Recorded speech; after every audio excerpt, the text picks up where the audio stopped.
We all know about ghosts and the paranormal, but how much do you believe? Here are 20 minutes of the scariest stories from podcasts. In Zach Bagans' museum, one of the most haunted, if not the most haunted object in the whole museum, I don't know if you saw it, probably did, the Devil's Rocking Chair. Yes. There it is. So we actually were able to He gave us sit. permission. We were the first people besides him and his team to sit in this chair. Yeah, so basically that was the only exhibit that he's ever had to close Look at those girls. down. They're terrified. I don't know. Look at their faces. Look at Look at their faces. so that looks scared. so real. Like, why did you bring us here? Was he with you guys? Yes. Yeah. Oh my god. Yeah, he had to shut down that museum or that exhibit specifically because a lot of people were like complaining about, getting nauseous or throwing up or something like that. It's apparently the only artifact that he had to close off in that museum. But for some reason, he was like super nice to us and was like, guys, besides me, no one's sat in there since the exorcism that had occurred on that chair. So if you guys want to, you guys can sit in it for the first time ever. And that was one of those times, like, we're down to push the limit and stuff like that. But that was one of those times that I actually, like, gather myself and be like, we can do it. Like, let's figure this out. Let's, like, not actually, like, overthink about it. So what are you talking to? Like when you're saying you've gone too far, like you have headphones on and you have your blindfold on. Yeah. So what's going on? So this is one of like our favorite experiments. It's called the Estes method. It relies on the theory that if you take away certain senses, other ones are enhanced. And so there's this thing called a spirit box that like shuffles through different radio frequencies. And what I'm doing is I'm like focusing on like whatever it says, and I can't hear the questions that Colby and what are other you? people. You're hearing something in your ears? Yeah, where I'm hearing radio static basically. It's going. Hello. Really. Every once in a while, we'll break into a radio station where it'll be like a song or something that like will be something saying or like just a word will pop out. But mostly you just hear static. And these are like noise canceling headphones, and I can't see what they're saying. So it's basically like, you're blindfolded. You have this thing on. It's static, and occasionally sounds come through their words. correct. And so you're just repeating those words. Well, so I'm like watching him and I'm asking questions out, and whatever's there is supposed to use the Estes method or like use Sam basically as the vessel to The speak out. conduit of. So, these. for example, I'd be like, are you here right now? And then he'd be like, yes, over there, or something like that. And so you're But in there's no this way of him. haunted rocking chair, Yeah. and you're using this method with blindfolds on and the earplugs. Yeah, basically to sensory deprive myself so that no matter what, I couldn't be just faking an answer and hearing what he said and say Right. something random. So the theory is, yes, there will be other random words that happen because it's radio frequencies. However, but down to the coincidence theory, if things make sense over and over and over again to the questions that he's asking, then that is said to be more paranormal. So what did it feel like for you to be sitting in that creepy chair? So during that, it was a whole different world. But what was really, really interesting is, like Colby said, after doing this a lot, like it takes a lot for us to have a physical reaction. Although, yes, I was definitely terrified because of all the lore and the stories that were being told all but to this point. The guy telling us 100 times, no one has ever done this before. You're about to be the first. It's terrifying. But sitting down on that chair for the first time, I think ever, gave me a feeling of almost being paralyzed. I don't know if you've ever been like hypnotized. Have you ever been hypnotized? Yeah. So the feeling of being in hypnosis was almost immediate as soon as I like sat down there. Not when I was doing that like experiment, but prior to that, where I couldn't necessarily feel my legs as much. And yes, like if you gave me, ultimatum, if you have to stand up right now or you're gonna die, I could stand up. But like if you've been under hypnosis, it's like this pressure that you probably shouldn't do this, or that your mind is being swayed to do something else. And to me, that pressure was don't stand up. So you felt like you're under a spell. Yeah. Yeah, like the same thing with hypnosis. Like I've been hypnotized before, and like I said, if everything in my being wanted to stand up, yeah, I can stand up, or I can not listen to like what's happening. However, if you allow yourself to like feel that, the feeling was paralyzing. And like I like run a lot, so I always like use this as an example. It felt as though within seconds of sitting down on that chair, I had run 5-10 miles. Like it felt like I was sore and like my legs were like real, like that, like almost like sluggish feeling to like your muscles after like a big workout. That's what I felt almost immediately. No, that it has a difference. And then, if you want to go further and talk about the ghosts that show up, there's definitely ghosts too. Did I ever show you the picture of my ghost? You have a picture of a ghost? Didn't I show you that? Did I ever show you that, Jamie? I don't think so. No? You have a ghost? I have a ghost. Where? Your house? I apologize if I'm repeating myself. I don't know if you are. I don't remember the story. All right. But I got one of those Nest cameras. Oh, the Nest cameras captured a ghost. Those, yeah. And I was at the Comedy Works in Denver. And the ghost comes with you to Denver? He opens for me. You want an opener that you can trust. Yeah. And I got an alert on my email the first time, like if it senses movement, it alerts you. And I open it up and there's my dog, Bella, just in the thing. I'm like, this is so cool. I'm just like, I'm in Denver and I'm looking at my office. And I thought, wouldn't that be a cool beginning of a horror movie if you get an alert on your phone and back at home there's a guy just staring in the camera of right? Christ. That's a good premise for a movie. So then as I'm saying that to my opening act, who wasn't a ghost, I get another alert, and then this comes up. Oh yeah, you can see it up there. Okay. Why do you have a picture of Chris D'Elia on your wall? He's obsessed with Chris D'Elia. We just found out. Look at that, bro. That's D'Elia. Chris, keep away from Tom. Something you might not know. I love D'Elia, but that's George Carlin. That's a man with a wrench. Yeah, or a man in a trench coat with an Uzi. This is 10 o'clock at night. The only people home are my wife and my daughter. This is on the second floor. There is no shadow coming in the thing. It's a ghost. That's a legit ghost. You don't think that's a person? That's not a person. For sure. My wife is the only one in the house. And you think that's a gun in his hand? Could be a clipboard. Maybe he's just a really annoying surveyor from the dead. He's looking just at like a few moments of your time to fill out this report. Did you have video of it? Was it moving or something? No, but I have a video of another thing in the same office, which I could show you. This is weird. Yeah. Yeah, see, it does seem... It seems like, the light is behind him, right? Like... Yeah. Like the outside right edge of it is sort of highlighted, like there's a light behind him. Mm-hmm. Doesn't look like a gun, though.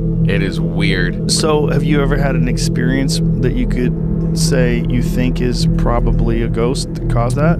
Everybody in the house has had a little something. Is your house old? It's not old. How old but is like it? Poltergeist. Right, it's over an Indian burial ground. You never know. Dun, dun, dun. You never know. I've been here at night. See? Here's an argument for something being haunted. The Okay. comedy store in Hollywood. Because it used to be Ciro's nightclub. It used to be owned by Bugsy Siegel. And apparently, the word is they killed a bunch of fucking people there. Right. And almost everyone that I know that works there, everyone who's managed it, works there a long time, they have some weird shit happen to them. Weird shit. Like they see someone in the kitchen and they go to say something to them, they turn around, and then they turn back again, the person's gone. Right. Like weird shit. Right. Like old friends you haven't seen in forever wandering through the hallway and they go up the stairs and then you can't find them. There's like a bunch of stories like that. Now, granted, there's a lot of people who've done a lot of drugs at the Comedy Store. Right. That has to be factored in. Right. But there's so many stories worldwide of ghosts. I don't think it's impossible I think it's possible that things leave a memory. Right? Like maybe if you hate someone so much, like you leave a memory on the space. Like That's a stone tape theory. Yeah. The what? Stone tape? Yeah. Stone tape? Yeah. What is that? it? That the energy of a life is like left on material shit, like the bricks on the wall. Yeah. Or the curtain here. Right. And that's like, I don't know if that's a stone tape theory. Don't quote me on that. Can you look up the stone tape theory for me? Stone tape. But because I'm friends with Zach Bagans from Ghost Adventures, right? Oh. And it's like, did he ever take you to a haunted house? We did a whole episode. You should check it out. Get scared? It's terrifying. It's terrifying, man. And in his museum, so apparently there's a thing called the Dybbuk box, which is one of the most haunted items in the world, apparently. And he wanted to, so we took the glass case off of the Dybbuk box, which is in his museum in Vegas. And he thought it was a sick-ass idea to put the ashes of a lady who died while she was possessed on top. Whoa. And then my plane almost crashed. I was in a car accident. My house got robbed, and I had bite marks on my arm.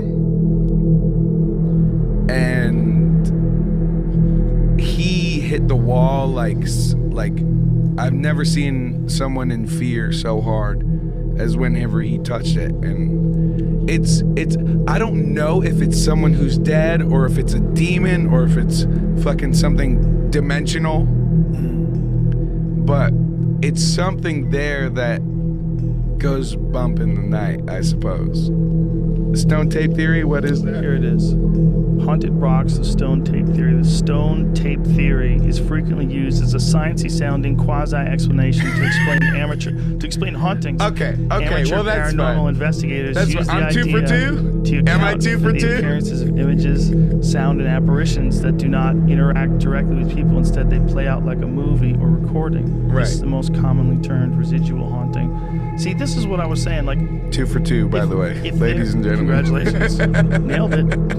When you think about like an alien sighting, like if you saw an alien and you never saw one again for the rest of your life, Right. it would fuck with your memory, even if the alien was real. If a saucer Right. emerged in front of you and then took off, it's the same thing with a ghost. Like if you saw a fucking ghost, if you walked into your basement to go get a screw for something, and you turned and you saw an apparition of a woman Right. who was like staring you down. Yeah. See, the thing about a ghost is if you saw one and if they're just real every now and then, you saw one and it was right in front of you, you're in the woods, Right. you're going to walk your dog and you see some old man with no legs floating and it's Theater ghosts are some of my favorites. theaters. When you go perform in these theaters and you talk to the people, I always ask, do you have a ghost? Yeah. There was a little boy, I was in, where was I? Oshkosh. And there was an old theater, and the guy who runs the theater said, there's legendary, they keep talking about, there's like 3 ghosts in the thing, and they were having a cocktail party upstairs in this like cocktail lounge off the balcony, and this guy's son ran into the balcony, and he's talking with people, he goes, I gotta go get him, and he goes in there, and the kid's leaning over the balcony, talking to the stage, having a conversation with someone. He's like, this is my dad. What? He wants us to go down there. Who wants us to go? That guy. He wants us to go down there. And there was no one down there. The thought about that with little kids is that little kids have not dulled all of their senses with the pressures of the world and all the other information that we carry around in our heads and all of our ideas of what's real and what's not real, and that little kids are open more, and then they can see things. Well, Flea from the Red Hot Chili Peppers was talking about that with his son, that his son is like, I think it was Flea. Yeah. His son is like tuned in to spirits in a way, and that he was looking at it was like, maybe it's that these kids are not, like maybe we all have that in us, but it's blunted by pressures and life and the lack of sleep and responsibilities and relationships and work and fear and everything, and it's just, and also like we define how the world is, right? We get it in our head that these are the parameters for the world. This is how the world works, and that's it, and go to work and fucking button up your fucking sleeves and right, this is my beliefs.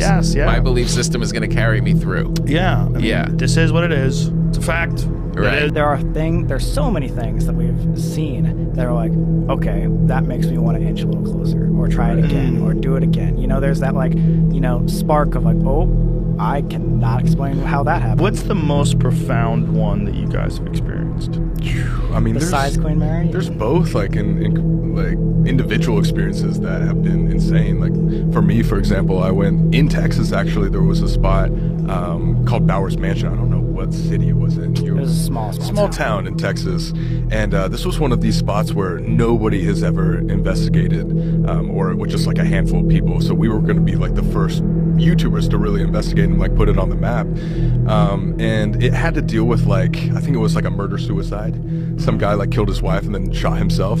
And we're trying to like, especially this year and in the future, try to just put ourselves in more scary situations, so it never, you know, it's always like exciting and stuff like that. And so we're trying to do like more like alone challenges and stuff, and just things that like give us more fear. And so for this specific one, I had the challenge of like staying in the entire like mansion by myself. And I was on the top floor in like a room which was deemed to be like the most haunted. Apparently a guy named like Bernard had lived there like in the past, and basically was like stuck in a wheelchair his entire life and stayed in that room and would like only look out the window, and that's it. And he died apparently still in the room. And so I'm up there, and Sam is not even in the house. I think you were actually in the cellar, and then one of our other buddies is like across the street. And earlier, before we all did like the alone investigation, the door as we were walking down the stairs of the Bernard room closed shut, and we were all like, wait, did you guys hear that too?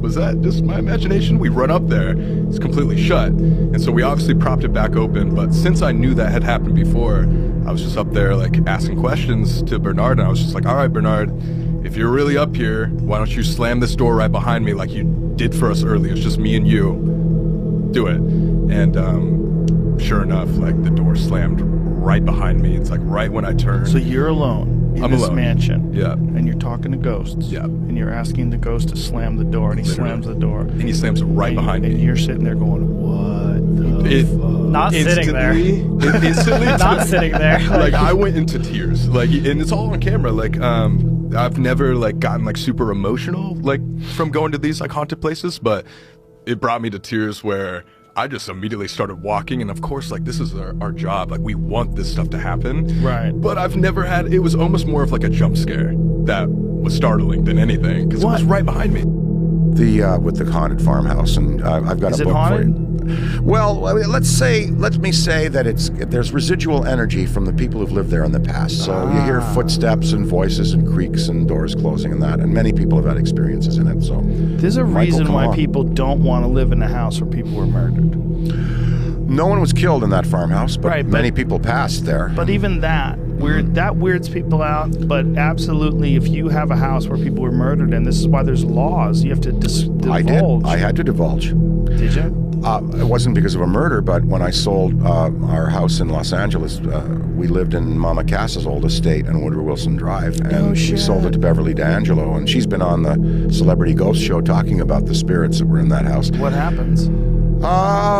Jewelry will hop around on the table, shapes will be seen, you'll feel a touch in the shoulder, that kind of thing. The staff felt it. And I had an experience one night where something got into bed with me. I was alone, and I don't know what went on there, but I just figured Sexually? well, in my... A little bit? You fucked a ghost? I think I was being come on to there, but anyway, This is a YouTube clip right now. house, Dan Aykroyd fucked a ghost. Well, or it did try to come on to me, and I didn't refuse its. So you its resisted? wanton. You know what? I just snuggled up next to it and went to sleep. You spooned with it. I did. I felt a shape. I looked and saw the depression. I saw the depression in the mattress, and I felt a shape, something next to me, like felt a form next to me, and I nuggled. No, not that night. I was working on a picture and went to bed early.